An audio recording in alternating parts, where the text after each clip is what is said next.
আসসালামু আলাইকুম প্রিয় দর্শক ভাই বোনেরা, আশা করি সবাই ভালো আছেন। সবাইকে আমার গার্ডেন চ্যানেলের পক্ষ থেকে জানাই অনেক অনেক শুভেচ্ছা। বাগানে চলে আসলাম, মনটা খারাপ হয়ে গেল এসেই। সকালবেলায় এসেছি, দেখুন রোদও উঠেছে একটু একটু। এই যে মন খারাপের কারণ আর কি হতে পারে বুঝতেই পারছেন। এত ছোট ছোট বেগুনগুলো, কচি কচি বেগুনগুলো, এগুলো কি দোষ করেছে বলুন? বড় হোক বা ছোট হোক সবই ওরা ভেঙে ফেলে। আজকে আবার বানাও ঢুকেছিল এক ঝাঁক একদম। আমি আসার আগে আগেই বানর ঢুকেছিল, যদিও আমি দেখেছি কিন্তু আমি তাড়াতে পারি নাই, কারণ এদেরকে আমার ভয় লাগে। তারপরে দেখুন এই যে চেরি টমেটোর গাছটাও ভেঙে ফেলেছে, টমেটোও ভেঙে ফেলেছে, নিচে অনেক টমেটো পড়ে রয়েছে। কি করব, আর করার নাই। কোন রাস্তা দিয়ে ঢুকে সেটাও আমি খুঁজে পাই না। আজকে একটু ভালো করে খুঁজে খুঁজে দেখব কোন রাস্তা দিয়ে ঢুকে রাস্তাটা বন্ধ করব। তারপরে যে কাজটা করতে চলে এসেছি সেটা হলো এই যে আদা। এই কার্টুনটাতে, এই মাছের বাক্সটাতে আমি আদা দিয়েছিলাম কিছু গত বছর যখন আদা লাগাই ওই সময়টায়। আর এখন দেখুন এই আদাগুলো উঠিয়ে নেব। আদা কতটুকু হয়েছে জানি না, কিন্তু বেডটা আমাকে খালি করতে হবে। কিছু গরমের সবজি দিতে পারবো এই বেডে। আমি জানি আদা এত ভালো হবে না, কারণ আদা লাগানো সম্বন্ধে আমার এত জ্ঞান নেই, আমি আগেও কখনো করি নাই। আমার জাস্ট কয়েকটা আদা এখানে বসিয়ে দিয়েছিলাম, যেহেতু আমার মাটিগুলো খুব ভালো, নদীর বালু ঝুরঝুরে একদম, তাই আদাও দেখছি একটু একটু হয়েছে। প্ল্যান করে করলে হয়তো আদা অনেক ভালো হতো, কিন্তু সেভাবে প্ল্যান করি নাই। এই যে কিছু আদা হয়েছে, আদাগুলো উঠিয়ে নিচ্ছি। আপনারা যারা আদা চাষ করার সম্বন্ধে অনেক জ্ঞান আছে, আমাকে অল্প কমেন্টে জানাবেন কিভাবে আদা চাষ করতে হয়, তাহলে আমি বুঝতে পারবো। আর আমি জানি আদা, আলু মাটির নিচে যেগুলো হয় এগুলো সাধারণত নদীর বালু বা এই বালু এগুলো মিক্স করে দিলে ভালো হয়। সেই হিসাবে আমি নদীর বালু দিয়েছিলাম এখানে অনেক, আর গোবর সার দিয়েছিলাম।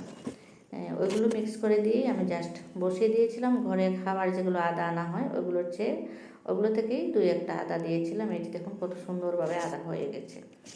তাই একটুখানি তো জ্ঞান হলো একবার করে।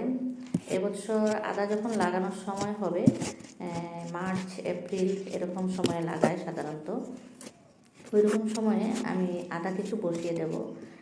যদি এই বেডে জায়গা না থাকে অন্য বেডে দিতে পারি। আর এই যে আদাগুলো উঠাচ্ছি আজকে, দেখুন প্রত্যেকটা আদাতেই শিকড় রয়েছে, একদম খুব ভালো করে শিকড় রয়েছে, কোনোটাতে একটু পাতাও রয়েছে। তাই আমি করব কি, এই আদাগুলো আমি ঘরে খাবো না, খাওয়ার কাজে লাগাবো না। এই আদাগুলোই আমি বাঁচিয়ে রেখে দেবো, বালুর মধ্যে রেখে দেবো। বালুর মধ্যে রাখলে কিন্তু আদা ভালো থাকবে আর গাছ উঠবে তাড়াতাড়ি। এই আদাগুলোই আমি পরবর্তীতে বসিয়ে দেবো, এখন বসাবো না। এখন আমাকে করতে হচ্ছে এই ব্যাগটা খালি। বন্ধুরা, আপনারা যারা বাগান করে ভালোবাসেন, আমার সাথে তো অনেকেই আছেন, আর যারা আজকে নতুন দেখছেন আমার ভিডিওটা, তারা অতি অবশ্যই আমার চ্যানেলটা সাবস্ক্রাইব করে দিয়ে আমাকে এগিয়ে যেতে সহায় করবেন। এই যে আমি সমস্ত আদা উঠিয়ে নিয়েছি, দেখুন কতটুকু হয়েছে, বেশি নয়, মাশাল্লাহ। যা হয়েছে আল্লাহ যা দিয়েছে তাই অনেক যথেষ্ট। আমি না জানা অবস্থায় যদি দিয়েছি আদা করা, জানি না কিভাবে করে, তাও একটুখানি হয়েছে। আর এই গাছগুলো দেখুন শিকড় রয়েছে, প্রত্যেকটা গাছে শিকড় রয়েছে, আদাতে শিকড় রয়েছে, একটাতে এই যে গাছ আছে। এটাকে এইভাবেই আমি বালুতে রাখবো। এগুলো আমি বালুতে রেখে দেবো। আজকে আপাতত বেডটা খালি করে নিলাম, আর এই বেডে আমি অন্য সবজি দেওয়ার ব্যবস্থা করব। আর এই আদাগুলো কিভাবে রাখছি, কই রাখবো, সেটাও আমি আপনাদের সাথে শেয়ার করব পরবর্তী ভিডিওতে। আজকে আর বেশি কাজ নাই, ভিডিও মোটামুটি শেষের দিকে। কাজ অবশ্যই করব, কিন্তু আজকের ভিডিওটা মোটামুটি শেষের দিকে। এইটুক করে আমি বাগানটা এক ঝলক আপনাদের সাথে শেয়ার করব। আমি যে গাছগুলো লাগিয়েছি, গাছগুলো কেমন আছে সেগুলো একটু দেখব।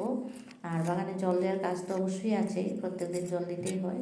এখানে একটা আদা রয়ে গেছে, না এটা উঠাবো না, থাক, এটাকে এভাবে রেখে দিলাম। আর এই যে গাছ দুটো এই সাইড করে রেখে দিয়েছি, আর এগুলোকে নিয়ে যাব নিচে। নিচে গিয়ে আমার এখানে একটা বালু আছে, ঘর বানানোর বালু, ওগুলোর মধ্যেই ঢেকে রেখে দেবো। তারপরে দেখুন এই যে আমার যে ফুলকপি গাছগুলো লাগিয়েছিলাম, ফুলকপিতে ফুল এসেছে কিনা একটু চেক করে নিই, আর সাথে আপনাদেরকে একটু দেখিয়ে নিই। দেখা যাক, এই যে এখানে একটা ফুল এসেছে, এই যে মাশাআল্লাহ খুব সুন্দরভাবে ফুল আসছে। আর সবগুলো তো অবশ্য আসে নাই, এই আরেকটা, এখানে আরেকটা, এটা ছোট। যদি ভালো লেগে থাকে আমার ভিডিওটা, একটা লাইক অন্তত দিয়ে যাবেন। আর আমার চ্যানেলে যদি নতুন এসেছেন তাহলে অবশ্যই সাবস্ক্রাইব করে দেবেন। সবাই ভালো থাকুন, সুস্থ থাকুন। Happy gardening.